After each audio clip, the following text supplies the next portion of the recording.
ಹೊಸ income tax ರೂಲ್ಸ್ನಲ್ಲಿ senior ಸಿಟಿಸನ್ಸ್ಗೆ ಸರ್ಕಾರ ಸಾಕಷ್ಟು ಚೇಂಜಸ್ ಅನ್ನ ತಂದಿದೆ. ಪೆನ್ಷನ್ ಬರ್ತಿರ್ಬೋದು, ಅಥವಾ ಬ್ಯಾಂಕ್ ಬಡ್ಡಿ ಬರ್ತಿರ್ಬೋದು, ಬಾಡಿಗೆ ಆದಾಯ ಬರ್ಬೋದು, ಅಥವಾ ಹೂಡಿಕೆಗಳಿಂದ ಬರ್ಬೋದು. ಹಾಗಾದ್ರೆ ಹಿರಿಯ ನಾಗರಿಕರು ಎಷ್ಟು ತೆರಿಗೆಯನ್ನು ಕಟ್ಟಬೇಕು, ಅವ್ರಿಗೆ ಏನೆಲ್ಲ ಬೆನಿಫಿಟ್ಸ್ ಇದೆ ಈ ಹೊಸ ಟ್ಯಾಕ್ಸ್ ಸಿಸ್ಟಮ್ನಲ್ಲಿ? ನೀವು ಬ್ಯಾಂಕಲ್ಲಿ ಅಥವಾ ಪೋಸ್ಟ್ ಆಫೀಸ್ನಲ್ಲಿ FD ಮಾಡಿರ್ತೀರಿ, ಇನ್ವೆಸ್ಟ್ಮೆಂಟ್ ಮಾಡಿರ್ತೀರಿ, ಅದರಲ್ಲಿ ಟ್ಯಾಕ್ಸ್ ಡಿಡಕ್ಟ್ ಆಗಬಾರ್ದು ಅಂದರೆ ನೀವು ಯಾವ ಹೊಸ ಫಾರ್ಮನ್ನು ಸಲ್ಲಿಸಬೇಕು? ಸೀನಿಯರ್ ಸಿಟಿಸನ್ಸ್ ಅಂದರೆ ಏನು, ಸೂಪರ್ ಸೀನಿಯರ್ ಸಿಟಿಸನ್ಸ್ ಅಂದರೆ ಏನು, ಅವರಿಗೆ ಸಿಗುವಂಥ ಬೇರೆ ಬೇರೆ ಬೆನಿಫಿಟ್ಗಳೇನು, ಇದೆಲ್ಲವನ್ನ ಇನ್ ಡೀಟೇಲ್ ಆಗಿ ಈ ವಿಡಿಯೋದಲ್ಲಿ ಮಾತಾಡಿದ್ದೀವಿ. ದಯವಿಟ್ಟು ಎಂಡ್ ಟು ಎಂಡ್ ವಿಡಿಯೋನ ನೋಡಿ, ಯಾಕೆಂತ ಹೇಳಿದ್ರೆ ನಿಜಕ್ಕೂ ಅನುಕೂಲಕರವಾಗುವಂಥ ಮಾಹಿತಿ ಈ ವಿಡಿಯೋದಲ್ಲಿ ನಿಮಗಾಗಿ.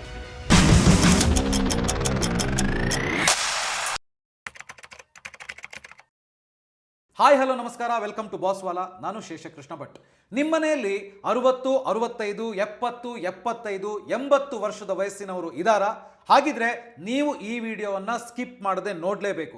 ಯಾಕೆಂತ ಹೇಳಿದ್ರೆ ಕೇಂದ್ರ ಸರ್ಕಾರ ಹೊಸ ಇನ್ಕಮ್ ಟ್ಯಾಕ್ಸ್ ರೂಲ್ಸ್ ಅನ್ನ ಜಾರಿಗೆ ತಂದಿದೆ. ಈ ಬದಲಾವಣೆ ನಿಮ್ಮ ಆದಾಯ, ಉಳಿತಾಯ ಹಾಗೂ ದೈನಂದಿನ ಖರ್ಚುಗಳ ಮೇಲೆ ಯಾವ ತರ ಪರಿಣಾಮ ಬೀರುತ್ತೆ ಅನ್ನೋದನ್ನ ನಾವು ಈ ವಿಡಿಯೋದಲ್ಲಿ ಇನ್ ಡೀಟೇಲ್ ಆಗಿ ಮಾತನಾಡ್ಲಿಕ್ಕಿದ್ದೀವಿ. ಎಸ್, ಇದನ್ನು ತಿಳಿಸ್ಕೊಡೋದಕ್ಕೆ ನಮ್ಮ ಜೊತೆಗೆ ಶರತ್ MS ಅವರು ಇದ್ದಾರೆ. ಇವರು ಸೀನಿಯರ್ ಜರ್ನಲಿಸ್ಟ್, ವೈಯಕ್ತಿಕ ಹಣಕಾಸು ಬರಹಗಾರರು, ಹಾಗೆಯೇ ಬಾಸ್ವಾಲಾ ಸಂಸ್ಥೆಯ ಕಂಟೆಂಟ್ ವಿಭಾಗದ ಮುಖ್ಯಸ್ಥರು. ಮತ್ತೆ ಆಗ್ತಾ ಅವರನ್ನ ವೆಲ್ಕಮ್ ಮಾಡೋಣ. ಅವ್ರ ಜೊತೆಗೆ ಇದ್ರ ಬಗ್ಗೆ ಇನ್ ಡೀಟೇಲ್ ಆಗಿ ಮಾತಾಡ್ತಾ ಹೋಗೋಣ. ಶರತ್ ಅವರು ನಮಸ್ತೆ, ವೆಲ್ಕಮ್ ಟು ದಿ ಶೋ. ನಮಸ್ತೆ ಶೇಷ.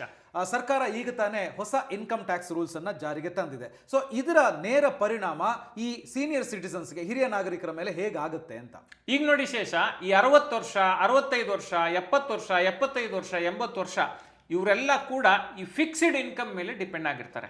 ಅಂದ್ರೆ ವೃತ್ತಿಯಿಂದ ನಿವೃತ್ತಿ ಆದ ನಂತರ ಅವ್ರಿಗೆ ಹೂಡಿಕೆಗಳ ಮೇಲೆ ಆದಾಯ ಬರ್ತಿರುತ್ತೆ. ಯಾವ್ಯಾವ ರೀತಿ ಹೂಡಿಕೆಗಳ ಮೇಲೆ ಆದಾಯ ಬರ್ತಿರುತ್ತೆ ಅಂತ ಹೇಳಿದ್ರೆ, ಪೆನ್ಷನ್ ಬರ್ತಿರ್ಬೋದು, ಅಥವಾ ಬ್ಯಾಂಕ್ ಬಡ್ಡಿ ಬರ್ತಿರ್ಬೋದು, ಬಾಡಿಗೆ ಆದಾಯ ಬರ್ಬೋದು, ಅಥವಾ ಹೂಡಿಕೆಗಳಿಂದ ಬರ್ಬೋದು.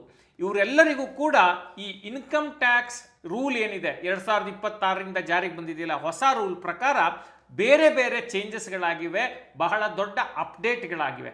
ಆ ಅಪ್ಡೇಟನ್ನು ತುಂಬ ಡೀಟೇಲ್ ಆಗಿ ಅವರಿಗೆ ಅರ್ಥವಾಗುವ ಭಾಷೆಯಲ್ಲಿ ತಿಳಿಸುವಂಥ ಪ್ರಯತ್ನ ಈ ವಿಡಿಯೋ. ಮತ್ತು ಈಗ ಏನೇನು ಹೇಳ್ತೀವಿ ಈ ವಿಡಿಯೋದಲ್ಲಿ ಅನ್ನೋದನ್ನು ಫಸ್ಟ್ ಕ್ಲಾರಿಫೈ ಮಾಡೋಣ. ಈಗ ನಿಮ್ಮ ಆದಾಯ ಎಷ್ಟಿದ್ರೆ ನೀವು ಎಷ್ಟು ತೆರಿಗೆ ಕಟ್ಟಬೇಕು, ಸೀನಿಯರ್ ಸಿಟಿಸನ್ ಅಂದರೆ ಯಾರು, ಸೂಪರ್ ಸೀನಿಯರ್ ಸಿಟಿಸನ್ ಅಂದರೆ ಯಾರು, ಹಾಗೆಯೇ ನಿಮಗೆ ಏನೆಲ್ಲ ಸೌಲಭ್ಯಗಳು ಸಿಗುತ್ತೆ ಸೀನಿಯರ್ ಸಿಟಿಸನ್ಸ್ಗೆ ಹೊಸ ಟ್ಯಾಕ್ಸ್ ರೂಲ್ ಪ್ರಕಾರ, ಮತ್ತು ನೀವೆಲ್ಲಿ ಹಣವನ್ನು ಉಳಿತಾಯ ಮಾಡ್ಬೋದು, ಮತ್ತು ನೀವು ಯಾವ ಬದಲಾವಣೆಗಳನ್ನು ನೀವು ನಿರ್ಲಕ್ಷ್ಯ ಮಾಡಬಾರ್ದು, ಯಾವ ಸಂದರ್ಭದಲ್ಲಿ TDS ಆಗುತ್ತೆ, ಈ TDS ಆಗಬಾರ್ದು ಅಂತ ಹೇಳಿದ್ರೆ ನೀವು ಯಾವ ಫಾರ್ಮನ್ನು ಸಲ್ಲಿಸಬೇಕು, ಹೀಗೆ ಬೇರೆ ಬೇರೆ ಬೇರೆ ಏನೇನು ಅಪ್ಡೇಟ್ಸ್ ಇದೆ ಅದೆಲ್ಲವನ್ನ ವಿವರವಾಗಿ ಹೇಳ್ತೀವಿ. ನಿಮ್ಮ ಮನೆಯಲ್ಲಿ ಯಾರಾದರೂ 60 ವರ್ಷ, 65 ವರ್ಷ, 70 ವರ್ಷ, 75 ವರ್ಷ, 80 ವರ್ಷ ಮೇಲ್ಪಟ್ಟವರಿದ್ದರೆ ದಯವಿಟ್ಟು ಅವರಿಗೆ ಈ ಮಾಹಿತಿಯನ್ನು ನೀವು ತಲುಪಿಸಿ, ಅಥವಾ ಸಾಧ್ಯ ಆದರೆ ಅವರಿಗೆ ಈ ವಿಡಿಯೋವನ್ನು ತೋರಿಸಿ ಅನ್ನೋದು ನಮ್ಮ ಮನವಿ. ಈ coming back to the point, senior citizen ಅಂದರೆ ಯಾರು? ತುಂಬ ಜನ ಏನು ಅನ್ಕೋತೀವಿ ಅಂದರೆ ಸೀನಿಯರ್ ಸಿಟಿಸನ್ ಅಂದರೆ 60 ವರ್ಷ ಮೇಲ್ಪಟ್ಟವರೆಲ್ಲ ಸೀನಿಯರ್ ಸಿಟಿಸನ್ ಅಂತ. ಆ್ಯಕ್ಚುಲಿ ಹಂಗಲ್ಲ. 60 ವರ್ಷದಿಂದ 79 ವರ್ಷದ ಒಳಗಡೆ ಇರೋರನ್ನ ಸೀನಿಯರ್ ಸಿಟಿಸನ್ ಅಂತ ಕರೀತಾರೆ. 80 ವರ್ಷದ ಮೇಲ್ಪಟ್ಟವ್ರನ್ನ ಸೂಪರ್ ಸೀನಿಯರ್ ಸಿಟಿಸನ್ ಅಂತ ಕರೀತಾರೆ.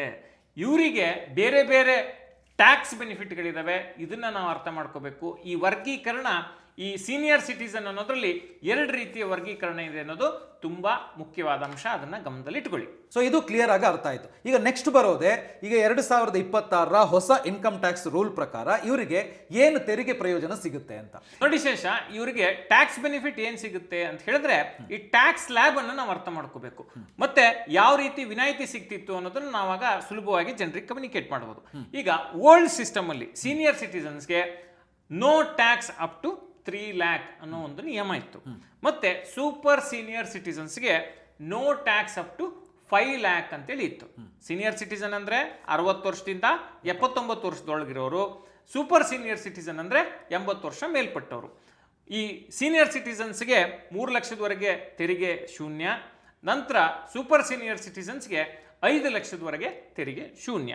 ಈಗ ನ್ಯೂ ಸಿಸ್ಟಮ್ ಅಂದ್ರೆ 2026ರಲ್ಲಿ ಏನ್ ಮಾಡಿದಾರಪ್ಪ ಅಂತ ಹೇಳಿದ್ರೆ, ಇಬ್ಬರಿಗೂ ಕೂಡ senior citizens, super senior citizens ಅಂದ್ರೆ 60 ವರ್ಷದಿಂದ ಮೇಲ್ಪಟ್ಟವರೆಲ್ಲರಿಗೂ ಕೂಡ ಫ್ಲಾಟ್ 4 ಲಕ್ಷದ ತನಕ ತೆರಿಗೆ ಇಲ್ಲ ಅನ್ನೋದನ್ನ ಅವರು ಕ್ಲಿಯರ್ ಆಗಿ ಹೇಳಿದ್ದಾರೆ. ಎಸ್, ನೀವು ಹೇಳ್ತಾ ಇರೋದು ಕರೆಕ್ಟು. ಆದರೆ ಎಷ್ಟೋ ಜನ ಈ ಟ್ಯಾಕ್ಸ್ ಉಳಿಸೋದಕ್ಕೆ ಏನೇನೋ ಸರ್ಕಸ್ಗಳನ್ನು ಮಾಡ್ತಾರೆ. ಫೈನಲಿ ಏಜ್ ಆಗ್ತಾ ಇದ್ದಂಗೆ ಆರೋಗ್ಯ ಸಮಸ್ಯೆಗಳು ಕಾಡ್ತವೆ, ಹಾಸ್ಪಿಟಲ್ಗೆ ಹೋಗ್ತಾರೆ, ಉಳಿಸಿದ ದುಡ್ಡನ್ನು ತಗೊಂಡೋಗಿ ಅಲ್ಲಿ ಹಾಕ್ತಾರೆ. ಇದನ್ನು ಹೆಂಗೆ ತಪ್ಪಿಸೋದು ಅಂತ ನೋಡಿ ಶೇಷ, ಈ 60 ವರ್ಷ ದಾಟಿದ ಮೇಲೆ ಆರೋಗ್ಯ ಸಮಸ್ಯೆನೂ ಜಾಸ್ತಿ, ಹಣಕಾಸಿನ ಸಮಸ್ಯೆನೂ ಜಾಸ್ತಿ. ಈ ಹಣಕಾಸಿನ ಸಮಸ್ಯೆಯನ್ನು ತಪ್ಪಿಸ್ಕೋಬೇಕು ಆರೋಗ್ಯದ ವಿಚಾರಕ್ಕೆ ಅಂತ ಹೇಳಿದ್ರೆ ಒಂದು ಒಳ್ಳೆಯ ಹೆಲ್ತ್ ಇನ್ಶೂರೆನ್ಸ್ ಅನ್ನು ತಗೋಬೇಕು. ಬಟ್ ತುಂಬಾ ಜನರಿಗೆ ಒಳ್ಳೆ ಹೆಲ್ತ್ ಇನ್ಶೂರೆನ್ಸ್ ಅಂದ್ರೆ ಯಾವುದು, ಯಾವ ಬೆನಿಫಿಟ್ಸ್ ಅನ್ನ ತಗೋಬೇಕು, ಯಾವ ಕಂಪ್ನಿಯ ಹೆಲ್ತ್ ಇನ್ಶೂರೆನ್ಸ್ ತಗೋಬೇಕು, ಕ್ಲೇಮ್ ರೇಷಿಯೋ ನೋಡೋದು ಹೆಂಗೆ, ಅವ್ರು ಸರಿಯಾಗಿ ಕವರೇಜ್ ಕೊಡ್ತಾರ, ಈ ರೀತಿ 10 ಪ್ರಶ್ನೆಗಳಿರ್ತವೆ. ಅದೆಲ್ಲವನ್ನ ಮನಗಂಡು ಒಂದು ಒಳ್ಳೆ ಹೆಲ್ತ್ ಇನ್ಶೂರೆನ್ಸ್ ಅನ್ನು ತಗೋಬೇಕು ಅಂತ ಹೇಳಿದ್ರೆ ಅವ್ರಿಗೆ ಕಷ್ಟ ಆಗುತ್ತೆ. ಎಷ್ಟೋ ಜನ ಸರಿಯಾಗಿ ಅರ್ಥ ಮಾಡ್ಕೊಳ್ಳದೆ ಯಾವುದೋ ಒಂದು ಹೆಲ್ತ್ ಇನ್ಶೂರೆನ್ಸ್ ತಗೊಂಡು ಸಮಸ್ಯೆಗೆ ಸಿಗಾಕೋತಾರೆ. ಇದರಿಂದ ಪಾರಾಗಬೇಕು ಅಂತ ಹೇಳಿದ್ರೆ ಡಿಟ್ಟೋ ಅಂತೇಳಿ ಒಂದು ವಂಡರ್ಫುಲ್ ಪ್ಲಾಟ್ಫಾರ್ಮ್ ಇದೆ. ಇದು ಹೇಗೆ ಕೆಲಸ ಮಾಡುತ್ತಪ್ಪ ಅಂತ ಹೇಳಿದ್ರೆ ನಿಮಗೆ ಹೆಲ್ತ್ ಇನ್ಶೂರೆನ್ಸ್ ಅನ್ನ ಖರೀದಿ ಮಾಡಲಿಕ್ಕೆ ಅವರು ಅಡ್ವೈಸ್ ಮಾಡ್ತಾರೆ. ಹೇಗೆ ಅಡ್ವೈಸ್ ಮಾಡ್ತಾರೆ? ಫೋನ್ ಮಾಡಿ 20 ಸತಿ ಕಿರಿಕಿರಿ ಮಾಡ್ತಾರಾ ಅಂದ್ರೆ ಇಲ್ಲ. ನೀವು ಅವರ ಪ್ಲಾಟ್ಫಾರ್ಮ್ಗೆ ಹೋಗಿ, ಡಿಟ್ಟೋ ಪ್ಲಾಟ್ಫಾರ್ಮ್ಗೆ ಹೋಗಿ ನೀವು ಕಾಲನ್ನು ಬುಕ್ ಮಾಡಿದ್ರೆ ನಿಮಗೆ ಬೇಕಾದ ಸಮಯದಲ್ಲಿ ಅವರು ಸ್ಲಾಟ್ ಕೊಟ್ಟು ನಿಮಗೆ ಬೇಕಾದ ಹೆಲ್ತ್ ಇನ್ಶೂರೆನ್ಸ್ ಅಡ್ವೈಸ್ ಅನ್ನ ಕೊಡ್ತಾರೆ. ಯಾವ ಹೆಲ್ತ್ ಇನ್ಶೂರೆನ್ಸ್ ತಗೋಬೇಕು, ಕ್ಲೇಮ್ ರೇಷಿಯೋ ಹೆಂಗೆ ನೋಡಬೇಕು, ನೀವು ಎಷ್ಟು ಪ್ರೀಮಿಯಂ ಕಟ್ಟಬಹುದು, ಇದೆಲ್ಲವನ್ನ ತುಲನೆ ಮಾಡಿ ನಿಮಗೆ ಆರೋಗ್ಯ ಸಮಸ್ಯೆಗಳೇನಿದ್ದಾವೆ, ಕ್ಲೇಮ್ ಅನ್ನ ಯಾವ ರೀತಿ ನೀವು ತಗೋಬೇಕು, ಈ ಎಲ್ಲ ರೀತಿಯ ಗೈಡೆನ್ಸ್ ಅನ್ನು ಕೊಡ್ತಾರೆ. ಮತ್ತೆ ಸಂಕಷ್ಟದ ಸಂದರ್ಭದಲ್ಲಿ ಕ್ಲೇಮ್ಗೆ ಕೂಡ ಅವರು ಸಪೋರ್ಟ್ ಮಾಡ್ತಾರೆ. ಈ ಡಿಟ್ಟೋ ಅನ್ನೋದು ಝೀರೋದಾ ಬ್ಯಾಕ್ಡ್ ಸಂಸ್ಥೆ. ಬಹಳ ಒಳ್ಳೆಯ ರೇಟಿಂಗ್ ಇದೆ ಇವರಿಗೆ. ಈ ಗೂಗಲ್ನಲ್ಲಿ 4.9 ರೇಟಿಂಗ್ ಅನ್ನ ಅವರು ಹೊಂದಿದ್ದಾರೆ. ಅಂದರೆ ಜನರು ಅವ್ರ ಬಗ್ಗೆ ತುಂಬ ಒಳ್ಳೆಯ ಅಭಿಪ್ರಾಯಗಳನ್ನು ಹಾಕ್ತಿದ್ದಾರೆ. ಇಷ್ಟೇ ಅಲ್ಲ, ನಿಮ್ಮ ಭಾಷೆಯಲ್ಲಿ ಹೆಲ್ತ್ ಇನ್ಶೂರೆನ್ಸ್ ಬಗ್ಗೆ ನಿಮಗೆ ಅಡ್ವೈಸನ್ನು ಮಾಡ್ತಾರೆ. ಇದನ್ನ ನೆನ್ಪಿಟ್ಕೊಳ್ಳಿ. ಯಾವ್ಯಾವುದೋ ಸಿಕ್ಕಿದ ಇನ್ಶೂರೆನ್ಸನ್ನು ತೆಗೆದುಕೊಳ್ಳಿಕ್ಕೆ ಹೋಗಬೇಡಿ. ಡಿಟ್ಟೋದವ್ರ ಜೊತೆ ಒಂದು ಕಾಲನ್ನು ಬುಕ್ ಮಾಡಿ ಅವರಿಂದ ಸೂಕ್ತ ಸಲಹೆಯನ್ನು ಪಡ್ಕೊಳ್ಳಿ. ಇನ್ನೊಂದು ಇಂಪಾರ್ಟೆಂಟ್ ಪಾಯಿಂಟ್ ಹೇಳ್ತೀನಿ, ಇದು ಪೂರ್ತಿ ಉಚಿತ. ಇವರ ಅಡ್ವೈಸ್ ಏನಿದೆ ಇದಕ್ಕೆ ಅವರು ಚಾರ್ಜ್ ಮಾಡಲ್ಲ. ಡಿಸ್ಕ್ರಿಪ್ಷನ್ ಅಲ್ಲಿ ಒಂದು ಲಿಂಕ್ ಇದೆ, ಆ ಲಿಂಕ್ ಅನ್ನು ಬಳಸ್ಕೊಂಡು ಡಿಟ್ಟೋದವ್ರ ಜೊತೆ ಫ್ರೀ ಕನ್ಸಲ್ಟೇಷನ್ ಕಾಲ್ ಅನ್ನು ಬುಕ್ ಮಾಡ್ಕೊಳ್ಳಿ. ಅವರು ನಿಮಗೆ ಅಡ್ವೈಸ್ ಮಾಡಿ ಸೂಕ್ತ ಹೆಲ್ತ್ ಇನ್ಶೂರೆನ್ಸ್ ಅನ್ನ ಖರೀದಿ ಮಾಡಲಿಕ್ಕೆ ಸಹಾಯ ಮಾಡ್ತಾರೆ. ಸೊ 4 ಲಕ್ಷದವರೆಗೆ ಟ್ಯಾಕ್ಸ್ ಇಲ್ಲ ಅಂತ ನೀವು ಹೇಳಿದ್ರಿ. ಬಟ್ ಎಲ್ಲರೂ ಹೇಳ್ತಾರಲ್ಲ 12 ಲಕ್ಷದವರೆಗೆ ಟ್ಯಾಕ್ಸ್ ಲಿಮಿಟ್ ಇದೆ, ಟ್ಯಾಕ್ಸ್ ಕಟ್ಟಬೇಕಾಗಿಲ್ಲ ಅಂತ ಹೇಳಿ. ಬಟ್ ನೀವು 4 ಲಕ್ಷ ಅಂತ ಹೇಳ್ತಿರಲ್ಲ, ಅದು ಹೆಂಗೆ? ಈಗ ನೋಡಿ ಶೇಷ, ಅದಕ್ಕೆ ಬರ್ತೀನಿ ನಾನು. ನೋಡಿ, ಅದಕ್ಕೆ ಮುಂಚೆ ಈ ಟ್ಯಾಕ್ಸ್ ಸ್ಲ್ಯಾಬ್ ಅನ್ನೋದ್ರ ಬಗ್ಗೆ ನಾನು ಮಾತಾಡ್ತೀನಿ. ಈಗ 2026ರಲ್ಲಿ ನ್ಯೂ ರೆಜಿಮ್ ಪ್ರಕಾರ, ಅಂದ್ರೆ ಹೊಸ ತೆರಿಗೆ ಪದ್ಧತಿ ಪ್ರಕಾರ ಟ್ಯಾಕ್ಸ್ ಸ್ಲ್ಯಾಬ್ಗಳು ಹೇಗಿದೆ ಅಂತ ಹೇಳಿದ್ರೆ up to 4 lakh 0%, 4 to 8 lakh 5%, 8 to 12 lakh 10%, 12 to 16 lakh 15%, ಮತ್ತೆ 16 to 20 lakh 20%, 20 to 24 lakh 25%, above 24 lakh 30%. ಇದರಲ್ಲಿ ಏನು ಅರ್ಥ ಮಾಡ್ಕೋಬೇಕು ಅಂತ ಹೇಳಿದ್ರೆ, ಲೋಯರ್ ಇನ್ಕಮ್ ಇದ್ರೆ ಕಡಿಮೆ ಟ್ಯಾಕ್ಸು, ಜಾಸ್ತಿ ಇನ್ಕಮ್ ಆದ್ರೆ ಅದಕ್ಕೆ ತಕ್ಕಂಗೆ ತೆರಿಗೆ ಜಾಸ್ತಿ ಆಗುತ್ತೆ ಅಂತೇಳಿ. Coming back to the point, ನೀವು ಹೇಳಿದ್ರಿ 12 ಲಕ್ಷದ ತನಕ ಟ್ಯಾಕ್ಸ್ ಇಲ್ಲ ಅಂತ. ಹೌದು, ಈ ಸ್ಲ್ಯಾಬು ಈಗ ನೋಡಿ 12 ಲಕ್ಷದ ತನಕ ನಾವು ಆದಾಯ ಪಡ್ಕೊಂಡ್ರೆ ಟ್ಯಾಕ್ಸ್ ಇಲ್ಲ ಅನ್ನೋದು ನಿಜ. ಆದ್ರೆ 13 ಲಕ್ಷ, 14 ಲಕ್ಷ, 18 ಲಕ್ಷ, 20 ಲಕ್ಷ ಎಲ್ಲ ಆದಾಯ ಇದ್ರೆ ಈ ಬೇಸ್ ಸ್ಲ್ಯಾಬ್ ಇಂದ ತಗೊಂಡು ಅವರು ಟ್ಯಾಕ್ಸ್ ಅನ್ನ ಕೌಂಟ್ ಮಾಡ್ತಾರೆ. ಅದನ್ನ ನಾವಿಲ್ಲಿ ಗಮನದಲ್ಲಿ ಇಟ್ಕೋಬೇಕು. ಈಗ ಉದಾಹರಣೆಗೆ ಒಬ್ಬ ವ್ಯಕ್ತಿಯ ಆದಾಯ 12 ಲಕ್ಷ ಇದೆ ಅಂತ ಹೇಳಿದ್ರೆ ಆತ ಟ್ಯಾಕ್ಸ್ ಕಟ್ಟಬೇಕಾಗಿಲ್ಲ. ಈಗ ಒಬ್ಬ ವ್ಯಕ್ತಿಯ ಆದಾಯ 12,75,000 ಇದೆ ಅಂತ ಹೇಳಿದ್ರೆ ಅವರು ಟ್ಯಾಕ್ಸ್ ಕಟ್ಟಬೇಕಾಗಿಲ್ಲ. ಯಾಕೆ ಅಂತ ಹೇಳಿದ್ರೆ ರೀಸೆಂಟ್ ಆಗಿ ಒಂದು ಅಪ್ಡೇಟ್ ಬಂದಿದೆ ಸರ್ಕಾರದಿಂದ. 12 ಲಕ್ಷ ಅನ್ನೋದು ಬೇಸ್ ಲಿಮಿಟ್ಟು, ಅದ್ರ ಜೊತೆಗೆ 75,000 ರೂಪಾಯಿ ಸ್ಟ್ಯಾಂಡರ್ಡ್ ಡಿಡಕ್ಷನ್ನು, ಇದೆರಡನ್ನು ಸೇರಿಸಿದ್ರೆ 12,75,000 ರೂಪಾಯಿ ಆಗುತ್ತೆ.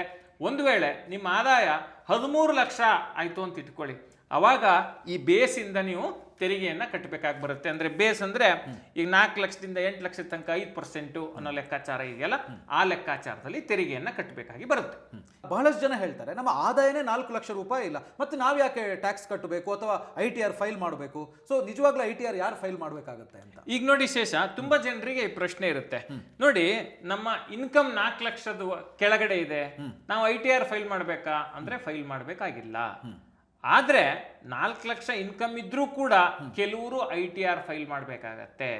ಯಾರಪ್ಪ ಅವರು ಅಂತ ಹೇಳಿದ್ರೆ, ನಿಮ್ಮ ಸೇವಿಂಗ್ಸ್ ಬ್ಯಾಂಕ್ ಅಕೌಂಟ್ ಅಲ್ಲಿ 50 ಲಕ್ಷಕ್ಕಿಂತ ಜಾಸ್ತಿ ಡೆಪಾಸಿಟ್ ಇದ್ರೆ, ಕರೆಂಟ್ ಅಕೌಂಟ್ನಲ್ಲಿ 1 ಕೋಟಿಗಿಂತ ಜಾಸ್ತಿ ಡೆಪಾಸಿಟ್ ಇದ್ರೆ, ಬಿಸ್ನೆಸ್ ಟರ್ನ್ ಓವರು 60 ಲಕ್ಷಕ್ಕಿಂತ ಜಾಸ್ತಿ ಇದ್ರೆ, ಪ್ರೊಫೆಷನಲ್ ಇನ್ಕಮ್ಮು 10 ಲಕ್ಷಕ್ಕಿಂತ ಜಾಸ್ತಿ ಇದ್ರೆ, ನೀವು ಫಾರಿನ್ ಟ್ರಾವೆಲ್ ಮಾಡಿ ಅದಕ್ಕೆ 2 ಲಕ್ಷಕ್ಕಿಂತ ಜಾಸ್ತಿ ಖರ್ಚು ಮಾಡಿದರೆ, ಮತ್ತು ಎಲೆಕ್ಟ್ರಿಸಿಟಿ ಬಿಲ್ಲು 1 ಲಕ್ಷಕ್ಕಿಂತ ಜಾಸ್ತಿ ಬಂದರೆ, ಮತ್ತು ಫಾರಿನ್ ಅಸೆಟ್ಸನ್ನು ನೀವು ಹೊಂದಿದರೆ, ವಿದೇಶದಲ್ಲಿ ಆಸ್ತಿಗಳನ್ನು ಹೊಂದಿದರೆ, ನೀವು ITR ಫೈಲ್ ಮಾಡಬೇಕಾಗತ್ತೆ. ನಿಮ್ಮ ಆದಾಯ 4 ಲಕ್ಷಕ್ಕಿಂತ ಕಡಿಮೆ ಇದ್ದರೂ ಸಹಿತ. ಇದು ಟೆಕ್ನಿಕಲಿ ಅವ್ರು ಫೈಲ್ ಮಾಡಬೇಕು. ಆದರೆ ನನಗೆ ಇದು ಯಾವುದೂ ಇಲ್ಲಪ್ಪ, ನನಗೆ 4 ಲಕ್ಷಕ್ಕಿಂತ ಕಡಿಮೆನೇ ಆದಾಯ ಇದೆ ಅಂತ ಹೇಳಿದ್ರೆ ಅವರು ITR ಫೈಲ್ ಮಾಡೋ ಅಗತ್ಯ ಬೀಳೋದಿಲ್ಲ. ನೋಡಿ, ಇಲ್ಲಿ ಭಾಳ ಇಂಪಾರ್ಟೆಂಟ್ ಪಾಯಿಂಟು, ಇದನ್ನು ನಾವು ನೆನ್ಪಿಟ್ಕೋಬೇಕು. ಸರ್ಕಾರ ಇಲ್ಲಿ ಬರೀ ನಿಮ್ಮ ಇನ್ಕಮನ್ನು ನೋಡ್ತಿಲ್ಲ, ನಿಮ್ಮ ಲೈಫ್ ಸ್ಟೈಲನ್ನು ನೋಡ್ತಿದೆ, ನಿಮ್ಮ ಅಸೆಟ್ಸನ್ನು ನೋಡ್ತಿದೆ. ಹಾಗಾಗಿ ನೀವು ಯಾವುದೇ ಹೈಡ್ ಮಾಡ್ಕೊಳಕ್ಕೆ ಹೋಗಬೇಡಿ. ಸೂಕ್ತವಾಗಿ ಆದಾಯ ಏನಿದೆ ಅದಕ್ಕೆ ಪ್ರಾಮಾಣಿಕವಾಗಿ ತೆರಿಗೆಯನ್ನು ಕಟ್ಟಿದ್ರೆ ಯಾವುದೇ ಹೆಡ್ಡೇಕ್ ಇರೋದಿಲ್ಲ. ನೋಡಿ ಶೇಷ, 60 ವರ್ಷ ಮೇಲ್ಪಟ್ಟವರಿಗೆ ತುಂಬ ಜನರಿಗೆ ಅಡ್ವಾನ್ಸ್ ಟ್ಯಾಕ್ಸನ್ನು ಪೇ ಮಾಡಬೇಕಾ, ಅಂದರೆ ಮುಂಗಡ ತೆರಿಗೆಯನ್ನು ಕಟ್ಟಬೇಕಾ ಅನ್ನೋ ಪ್ರಶ್ನೆ ಇರುತ್ತೆ. ಅವರು 60 ವರ್ಷ ಮೇಲ್ಪಟ್ಟಿದ್ದು ಪೆನ್ಷನ್ ಇನ್ಕಮ್ ಪಡೀತಾ ಇದ್ರೆ, ಇಂಟ್ರೆಸ್ಟ್ ಇನ್ಕಮ್ ಪಡೀತಾ ಇದ್ರೆ, ನೋ ಅಡ್ವಾನ್ಸ್ ಟ್ಯಾಕ್ಸ್, ಅಂದರೆ ಯಾರು ಅಡ್ವಾನ್ಸ್ ಆಗಿ ಮುಂಗಡವಾಗಿ ತೆರಿಗೆಯನ್ನು ಕಟ್ಟಬೇಕಾಗಿಲ್ಲ. ಆದರೆ ಬಿಸ್ನೆಸ್ ಇನ್ಕಮ್ ಇದ್ದರೆ ಅಡ್ವಾನ್ಸ್ ಟ್ಯಾಕ್ಸನ್ನು ಕಟ್ಟಬೇಕಾಗಿ ಬರುತ್ತೆ. ಮತ್ತು 75 ವರ್ಷ ಮೇಲ್ಪಟ್ಟವರಿಗೆ ಒಂದು ರೂಲ್ ಇದೆ. ಏನಪ್ಪ ಅದು ಅಂತ ಹೇಳಿದ್ರೆ, ಅವರು 75 ವರ್ಷ ಮೇಲ್ಪಟ್ಟಿದ್ರೆ ಮತ್ತು ಅವರ ಆದಾಯ ಪೆನ್ಷನ್ ಮತ್ತು ಬ್ಯಾಂಕ್ ಇಂಟ್ರೆಸ್ಟಿಂದ ಮಾತ್ರ ಬರ್ತಿದ್ರೆ, ಅವರಿಗೆ ಯಾವುದೇ ರೆಂಟಲ್ ಇನ್ಕಮ್ ಇಲ್ಲ, ಬಿಸ್ನೆಸ್ ಇನ್ಕಮ್ ಇಲ್ಲ, ಮತ್ತು ಕ್ಯಾಪಿಟಲ್ ಗೇನ್ಸ್ ಇಲ್ಲ ಅಂತ ಹೇಳಿದ್ರೆ, ಬ್ಯಾಂಕ್ಗೆ ಕ್ಯಾಲ್ಕುಲೇಟ್ ಮಾಡಿ ಟ್ಯಾಕ್ಸನ್ನು ಡಿಡಕ್ಟ್ ಮಾಡಿ, ಅಂದರೆ TDS ಮಾಡಿ ಮೂಲದಲ್ಲೇ ತೆರಿಗೆಯನ್ನು ಕಡಿತ ಮಾಡುತ್ತೆ. ನೀವು ITR ಫೈಲ್ ಮಾಡೋ ಅಗತ್ಯ ಬೀಳೋದಿಲ್ಲ, ಅಂದರೆ ಇನ್ಕಮ್ ಟ್ಯಾಕ್ಸ್ ರಿಟರ್ನ್ಸನ್ನು ಫೈಲ್ ಮಾಡೋ ಸಾಧ್ಯತೆ ಇಲ್ಲ. ಆದರೆ ಈ ನಿಬಂಧನೆಗಳಿಗೆ ನೀವು ಒಳಪಡ್ತೀರಾ ಅನ್ನೋದನ್ನ ನೀವು ಖಾತ್ರಿ ಮಾಡ್ಕೋಬೇಕು. ಸೊ ಈಗ ಹಿರಿಯ ನಾಗರಿಕರಿಗೆ ಏನಾದರೂ ಸರ್ಕಾರದಿಂದ ಹೆಲ್ತ್ ಬೆನಿಫಿಟ್ಸ್ ಸಿಗುತ್ತಾ ಅಂತ? ಈಗ ನೋಡಿ ಶೇಷ, ಸೀನಿಯರ್ ಸಿಟಿಸನ್ಸ್ಗೆ ಅಂದರೆ 70 ವರ್ಷ ಮೇಲ್ಪಟ್ಟವರಿಗೆ ಕೇಂದ್ರ ಸರ್ಕಾರದಿಂದ ಆಯುಷ್ಮಾನ್ ಭಾರತ್ ಸ್ಕೀಮ್ ಅಡಿಯಲ್ಲಿ 5 ಲಕ್ಷದವರೆಗೆ ಈ ಟ್ರೀಟ್ಮೆಂಟ್ ಸಿಗುತ್ತೆ. ಅಂದರೆ ಇನ್ಶೂರೆನ್ಸ್ ಸಿಗುತ್ತೆ, ಹೆಲ್ತ್ ಇನ್ಶೂರೆನ್ಸು. ಕ್ಯಾಶ್ಲೆಸ್ ಟ್ರೀಟ್ಮೆಂಟನ್ನು ಇದರಲ್ಲಿ ಕೊಡ್ತಾರೆ. ಆದರೆ ಅದನ್ನು ಪಡ್ಕೊಳ್ಳೋದ್ರಲ್ಲಿ ಅದರದ್ದೇ ಆದ ಸವಾಲುಗಳಿವೆ ಅನ್ನೋದನ್ನು ನಾವು ಒಪ್ಕೋಬೇಕು. ಮತ್ತು ಇನ್ನು ನೆಕ್ಸ್ಟು TDS ರೂಲ್ಸ್ಗೆ ಬರೋಣ. ಈಗ ನಾವು ಹೆಲ್ತ್ ಬೆನಿಫಿಟ್ ಏನಿದೆ ಅನ್ನೋದನ್ನು ಹೇಳಿದ್ವಿ.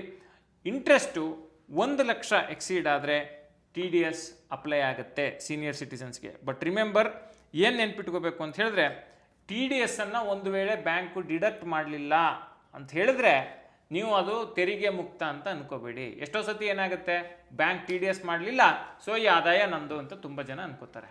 ಅಲ್ಲ, ನಿಮ್ಮ ಟೋಟಲ್ ಇನ್ಕಮ್ಮು ಲಿಮಿಟ್ಸನ್ನು ಎಕ್ಸೀಡ್ ಆದರೆ ಅದಕ್ಕೆ ನೀವು ತೆರಿಗೆಯನ್ನು ಕಟ್ಟಲೇಬೇಕು, TDS ಮಾಡದೇ ಇದ್ರೂ ಸಹಿತ. ಇದು ನಿಮ್ಮ ಗಮನದಲ್ಲಿ ಇರಬೇಕು, ಇಲ್ಲಾಂದರೆ ಟ್ಯಾಕ್ಸ್ ಲೈಬಿಲಿಟಿ ಬರುತ್ತೆ. ಇನ್ನೊಂದು ದೊಡ್ಡ ಬದಲಾವಣೆಯನ್ನು ನಾವಿಲ್ಲಿ ಹೇಳಲೇಬೇಕು ಶೇಷ. ತುಂಬ ಜನರಿಗೆ ಈ ಫಿಕ್ಸೆಡ್ ಡೆಪಾಸಿಟ್ ಮಾಡಿರ್ತಾರೆ, ಪೋಸ್ಟ್ ಆಫೀಸಲ್ಲಿ ಇನ್ವೆಸ್ಟ್ ಮಾಡಿರ್ತಾರೆ, ಅವ್ರಿಗೆ TDS ಆಗಿಬಿಡ್ತಿತ್ತು. ಈ TDS ಆಗಬಾರ್ದು ಅಂತ ಹೇಳಿ ಹಿಂದೆ ಹಳೆಯ ತೆರಿಗೆ ಏನಿತ್ತು, ಅಂದರೆ ಹಳೆಯ ಟ್ಯಾಕ್ಸ್ ರೂಲ್ಗಳೇನಿತ್ತು, ಅದರಲ್ಲಿ ಫಾರ್ಮ್ 15G ಸಬ್ಮಿಟ್ ಮಾಡ್ತಾಯಿದ್ರು 60 ವರ್ಷದ ಕೆಳಗಿರುವಂಥವ್ರು, ಮತ್ತು ಫಾರ್ಮ್ 15H ಸಲ್ಲಿಸ್ತಾ ಇದ್ರು 60 ವರ್ಷ ಮೇಲ್ಪಟ್ಟವರು. ಈಗ ಆ ಎರಡಕ್ಕೂ ಕೂಡ, ಅಂದರೆ ಎರಡನ್ನೂ ತೆಗೆದು ಹಾಕಿ ಫಾರ್ಮ್ 121 ಅಂತೇಳಿ ಕೊಟ್ಟಿದ್ದಾರೆ. ಅದನ್ನು ಬ್ಯಾಂಕಿಗೆ ಸಲ್ಲಿಸಬೇಕಾಗುತ್ತೆ. ಅಂದರೆ ನೀವು FD ಇಟ್ಟಿದ್ದೀರಿ, ಬ್ಯಾಂಕ್ ಅವರು ನಿಮ್ಮ FD ಮೇಲೆ ಟ್ಯಾಕ್ಸನ್ನು ಕಟ್ ಮಾಡಬಾರ್ದು ಅಂತ ಹೇಳಿದ್ರೆ ನೀವು ಫಾರ್ಮ್ 121 ಸಲ್ಲಿಕೆ ಮಾಡಬೇಕು. ಈ ಫಾರ್ಮ್ 121 ಅಂದರೆ ಏನು? ಅದೊಂದು ಡಿಕ್ಲರೇಷನ್ನು. ನನ್ನ ಆದಾಯ ಕಡಿಮೆ ಇದೆ, ನನ್ನ ಆದಾಯ ಇದನ್ನು ಎಕ್ಸೀಡ್ ಆಗಲ್ಲ, ಹಾಗಾಗಿ ದಯವಿಟ್ಟು ಟ್ಯಾಕ್ಸನ್ನು ಕಟ್ ಮಾಡಬೇಡಿ ಅಂತ ನಾವು ಬ್ಯಾಂಕಿಗೆ ಕೊಡುವಂಥ ಒಂದು ಮುಚ್ಚಳಿಕೆ. ಮತ್ತು ಈ ಫಾರ್ಮ್ 121 ಹೆಂಗೆ ಫಿಲ್ ಮಾಡಬೇಕು? ನೇಮ್ ಆ್ಯಸ್ ಪರ್ ಪ್ಯಾನ್ ಹಾಕಿ, ಅಡ್ರೆಸ್ ಹಾಕಿ, ಪ್ಯಾನ್ ನಂಬರ್ ಹಾಕಿ, ಸೆಲೆಕ್ಟ್ ಇಂಡಿವಿಜುವಲ್ ಅನ್ನೋ ಒಂದು ಆಪ್ಷನ್ ಇರುತ್ತೆ, ಅದನ್ನ ಸೆಲೆಕ್ಟ್ ಮಾಡ್ಕೊಳ್ಳಿ. ರೆಸಿಡೆಂಟ್ ಅನ್ನೋ ಆಪ್ಷನ್ ಇರುತ್ತೆ, ಅದನ್ನು ಸೆಲೆಕ್ಟ್ ಮಾಡ್ಕೊಳ್ಳಿ. ಏಜು, ಕ್ಯಾಟಗರಿಯನ್ನು ಮೆನ್ಷನ್ ಮಾಡಿ, ಇಮೇಲು, ಫೋನ್ ನಂಬರನ್ನು ಆ್ಯಡ್ ಮಾಡಿ ನೀವು ಅದನ್ನು ಸಲ್ಲಿಕೆ ಮಾಡ್ಬೋದು. ಮತ್ತು ಈಗ ಟ್ಯಾಕ್ಸ್ ಇಯರ್ ಅನ್ನೋ ಒಂದು ಬದಲಾವಣೆಯನ್ನು ತಂದಿದ್ದಾರೆ. ಏನಪ್ಪ ಅಂತ ಹೇಳಿದ್ರೆ, ಮುಂಚೆ ಅಸೆಸ್ಮೆಂಟ್ ಇಯರ್ ಅಂತೇಳಿ ಕರಿತಾ ಇದ್ರು, ಈಗ ಬರೀ ಟ್ಯಾಕ್ಸ್ ಇಯರ್, ಅಂದರೆ ಉದಾಹರಣೆಗೆ 2026-27ನೇ ಅವಧಿಯನ್ನು ಟ್ಯಾಕ್ಸ್ ಇಯರ್ ಅಂತೇಳಿ ಕರೀತಾರೆ. ಇದು ಜನರಿಗೆ ಸರಳವಾಗಿ ಅರ್ಥ ಆಗಲಿ ಅನ್ನೋ ಕಾರಣಕ್ಕೆ ಮಾಡಿರುವಂಥ ಬದಲಾವಣೆ. ಸೊ ಇಷ್ಟೆಲ್ಲ ಬದಲಾವಣೆಗಳ ಜೊತೆಗೆ ಈ ಪ್ರಾಪರ್ಟಿ ರೂಲಲ್ಲಿ ಏನಾದ್ರು ಬದಲಾವಣೆ ಆಗಿದೆಯಾ ಏನು ಅಂತ? ಈಗ ನೋಡಿ, ಈ ಮುಂಚೆ ಓನ್ಲಿ 1 ಸೆಲ್ಫ್ ಆಕ್ಯುಪೈಡ್ ಹೌಸ್, ಅಂದರೆ ನಾವೇ ವಾಸ ಇರುವ ಒಂದು ಮನೆಗೆ ತೆರಿಗೆ ವಿನಾಯಿತಿ ಸಿಗ್ತಾ ಇತ್ತು. ಈಗ 2 ಮನೆಗಳಿಗೆ, 2 ಮನೆಗಳನ್ನು ನಾವು ವಾಸ ಮಾಡ್ತಿದ್ದೀವಿ, ಅದನ್ನು ಟ್ಯಾಕ್ಸ್ ಫ್ರೀ ಅಂತೇಳಿ ನಾವು ಹೇಳ್ಕೋಬೋದು, ಕ್ಲೇಮ್ ಮಾಡ್ಬೋದು. ಎಸ್ಪೆಷಲಿ ರಿಟೈರ್ಡ್ ಆದವರು ತುಂಬ ಮನೆಗಳನ್ನು 2-3 ಮನೆಗಳ ಮೇಲೆ ಇನ್ವೆಸ್ಟ್ ಮಾಡಿರ್ತಾರೆ. ಅದರಲ್ಲಿ ನಾವು 2 ನಾವು ಸ್ವಂತಕ್ಕೆ ಬಳಸ್ಕೊತಿದ್ದೀವಿ ಅಂತ ಹೇಳಿ ನಾವು ಸಲ್ಲಿಕೆಯನ್ನು ಮಾಡ್ಬೋದು. ಮತ್ತು ರೆಂಟಲ್ ಇನ್ಕಮ್ ಏನಂದರೆ monthly rent up to 50,000 no TDS deduction. ಈಗ ರೆಂಟಲ್ಲು 50,000 ತನಕ ಇದ್ದರೆ TDS ಅನ್ನು ಡಿಡಕ್ಟ್ ಮಾಡೋದಿಲ್ಲ. ಮತ್ತು ಈ ಇನ್ಕಮ್ ಟ್ಯಾಕ್ಸ್ ರಿಟರ್ನ್ಸನ್ನು ಫೈಲ್ ಮಾಡೋ ಡೆಡ್ಲೈನ್ಸಲ್ಲಿ ಏನು ಬದಲಾವಣೆಗಳಾಗಿದೆಯಾ ಅಂತ ಹೇಳಿದ್ರೆ ಅದಕ್ಕೊಂದು ಕ್ಲಾರಿಟಿ ಕೊಟ್ಬಿಡೋಣ. ಇಂಡಿವಿಜುವಲ್ಸು ಜುಲೈ 31ರೊಳಗೆ ITR ಅನ್ನು ಫೈಲ್ ಮಾಡಬೇಕು. ಬಿಸ್ನೆಸ್ಗಳು ಆಗಸ್ಟ್ 31ರೊಳಗೆ ITR ಅನ್ನು ಫೈಲ್ ಮಾಡಬೇಕು. ಆಡಿಟ್ ಕೇಸಸ್ಸು ಅಕ್ಟೋಬರ್ 31ರೊಳಗಡೆ. ಇದನ್ನು ನೆನಪಲ್ಲಿ ಇಟ್ಕೊಳ್ಳಿ. ಒಟ್ಟಾರೆ ಈ ವಿಡಿಯೋದಲ್ಲಿ ಹಿರಿಯ ನಾಗರಿಕರಿಗೆ ಅನುಕೂಲ ಆಗೋ ಸಾಕಷ್ಟು ಪಾಯಿಂಟ್ಸ್ ಇದೆ. ಇದನ್ನು ಸರ್ಕ್ಯುಲೇಟ್ ಮಾಡಿ. ನಿಮ್ಮ ತಂದೆ ತಾಯಿ ಯಾರು 60 ವರ್ಷ ಮೇಲ್ಪಟ್ಟವರಿದ್ದಾರೆ ಅಥವಾ ನಿಮ್ಮ ಸಂಬಂಧಿಕರಿದ್ದಾರೆ ಅವರಿಗೆ ಇದನ್ನು ಶೇರ್ ಮಾಡಿ. ಫ್ರೆಂಡ್ಸ್ ಇದ್ದಾರೆ ಅವರಿಗೆ ಶೇರ್ ಮಾಡಿ. ಇದರಿಂದ ಅವರಿಗೆ ಸಾಕಷ್ಟು ಮಾಹಿತಿ ಸಿಗುತ್ತೆ. ಮತ್ತು ಬ್ಯಾಂಕಲ್ಲಿ FD ಇಟ್ಟಿರ್ತಾರೆ, ಡಿಡಕ್ಟ್ ಆದಮೇಲೆ ಪಾಪ ಓಡ್ಕೊಂಡು ಹೋಗಿ ನಂಗೆ ಸಮಸ್ಯೆ ಆಯಿತು ಅಂತ ಆತಂಕ ಪಟ್ಕೋತಾರೆ. ಅದೆಲ್ಲದಕ್ಕೂ ಕೂಡ ಇಲ್ಲಿ ಈ ವಿಡಿಯೋ ಪರಿಹಾರದ ರೂಪದಲ್ಲಿ ನಿಲ್ಲುತ್ತೆ ಅಂತೇಳಿ ನಾನು ಭಾವಿಸ್ತೀನಿ. ಡಿಸ್ಕ್ರಿಪ್ಷನಲ್ಲಿ ಒಂದು ಲಿಂಕ್ ಇದೆ. ಆ ಲಿಂಕನ್ನು ಬಳಸ್ಕೊಂಡು ಡಿಟೋದವ್ರ ಜೊತೆ ಫ್ರೀ ಕನ್ಸಲ್ಟೇಷನ್ ಕಾಲನ್ನು ಬುಕ್ ಮಾಡ್ಕೊಳ್ಳಿ. ಅವರು ನಿಮಗೆ ಅಡ್ವೈಸ್ ಮಾಡಿ ಸೂಕ್ತ ಹೆಲ್ತ್ ಇನ್ಶೂರೆನ್ಸನ್ನು ಖರೀದಿ ಮಾಡಲಿಕ್ಕೆ ಸಹಾಯ ಮಾಡ್ತಾರೆ. Yes, thank you very much Sharath ಅವರು. ಯಾಕಂದರೆ ಹಿರಿಯ ನಾಗರಿಕರಿಗೆ ಎಷ್ಟೊಂದು ಬದಲಾವಣೆಗಳಾಗಿದ್ದಾವೆ ರೂಲ್ಸಲ್ಲಿ ಅಂತ ಹೇಳುವಂಥದ್ದು ಇನ್ ಡೀಟೇಲ್ ಆಗಿ ತಿಳಿಯುವಂಗೆ ಹೇಳ್ಕೊಟ್ಟಿದ್ದೀರಿ. ಇದು ಡೆಫಿನೆಟ್ಲಿ ಅವರಿಗೆ ಹೆಲ್ಪ್ ಆಗುತ್ತೆ ಅಂತ ಹೇಳಿ ನಾನು ಭಾವಿಸ್ತೀನಿ. ಅದು ಟ್ಯಾಕ್ಸ್ ಉಳಿಸೋದ್ರಲ್ಲಾಗಿರ್ಬೋದು, ಇನ್ಕಮ್ ವಿಚಾರದಲ್ಲಾಗಿರ್ಬೋದು, ಸೊ ಒಳ್ಳೆಯ ಜೀವನ ನಡೆಸೋದಕ್ಕಾಗಿರ್ಬೋದು ತುಂಬಾ ಸಹಕಾರಿಯಾಗುತ್ತೆ. Once again thank you very much. Thank you Shesh. Yes, ಈ ವಿಡಿಯೋ ನಿಮಗೆ ಇಷ್ಟ ಆಗಿದೆ ಅಂದರೆ ಲೈಕ್ ಮಾಡಿ. ಹಾಗೆಯೇ ನಿಮ್ಮ ಫ್ರೆಂಡ್ಸು ಫ್ಯಾಮಿಲಿ ಅವ್ರ ಜೊತೆಗೆ ಶೇರ್ ಮಾಡಿ. ಇದರಿಂದಾಗಿ ಅವ್ರಿಗೂ ಕೂಡ ತುಂಬಾ ಹೆಲ್ಪ್ ಆಗುತ್ತೆ. ಹಾಗೆಯೇ ಬಾಸ್ವಾಲಾ ಚಾನಲನ್ನು ಸಬ್ಸ್ಕ್ರೈಬ್ ಮಾಡಿ. ಬ್ರ್ಯಾಂಡ್ ಪಾರ್ಟ್ನರ್ಶಿಪ್ ಮತ್ತು ಜಾಹೀರಾತಿಗಾಗಿ ಸಂಪರ್ಕಿಸಿ brand@bosswala.com. WhatsApp number 9108014192. Bosswala. Be the boss.